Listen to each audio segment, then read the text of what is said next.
जिस भूमि में जैसे कर्म किए जाते हैं वैसे ही संस्कार वह भूमि भी प्राप्त कर लेती है। इसलिए गृहस्थ को अपना घर सदैव पवित्र रखना चाहिए। मार्कंडेय पुराण में एक कथा आती है। राम लक्ष्मण सीता जब वन में प्रवास कर रहे थे, मार्ग में एक स्थान पर लक्ष्मण का मन कुप्रभाव से भर गया, मति भ्रष्ट हो गई। वे सोचने लगे कि कई ने तो वनवास राम को दिया है, मुझे नहीं। मैं राम की सेवा के लिए कष्ट क्यों उठाऊं?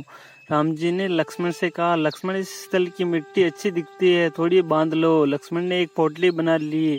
मार्ग में जब तक लक्ष्मण उस पोटली को लेकर चलते थे तब तक उनके मन में कुप्रभाव ही बना रहता था, किंतु जैसे ही रात्रि में विश्राम के लिए उस पोटली को नीचे रखते उनका मन राम सीता के लिए ममता और भक्ति से भर जाता था। 2-3 दिन यही क्रम चलता रहा। जब कुछ समझ नहीं आया तो लक्ष्मण ने इसका कारण राम जी से पूछा।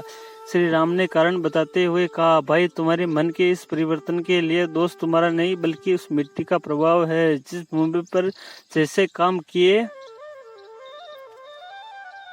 जाते उसके अच्छे बुरे परमाणु उस भूमि भाग में और वातावरण में छूट जाते हैं। जिस स्थान की मिट्टी इस पोटली में है वहां पर सुंद और उपसुंद नामक 2 राक्षसों का निवास था। उन्होंने कड़ी तपस्या के द्वारा ब्रह्मा जी को प्रसन्न करके अमरता का वरदान मांगा। ब्रह्मा जी ने उनकी मांग तो पूरी की, किंतु कुछ नियंत्रण के साथ। उन दोनों भाइयों में प्रेम बहुत था, अतः उन्होंने कहा कि हमारी मृत्यु केवल आपसी विग्रह से ही हो सके। ब्रह्मा जी ने वर दे दिया। वरदान पाकर दोनों ने सोचा कि हम कभी आपस में झगड़ने वाले तो है नहीं, अतः अमरता के अहंकार में देवों को सताना शुरू कर दिया। जब देवों ने ब्रह्मा जी का आश्रय लिया तो ब्रह्मा जी ने तिलोत्तमा नामक की अप्सरा का सर्जन करके उन असुरों के पास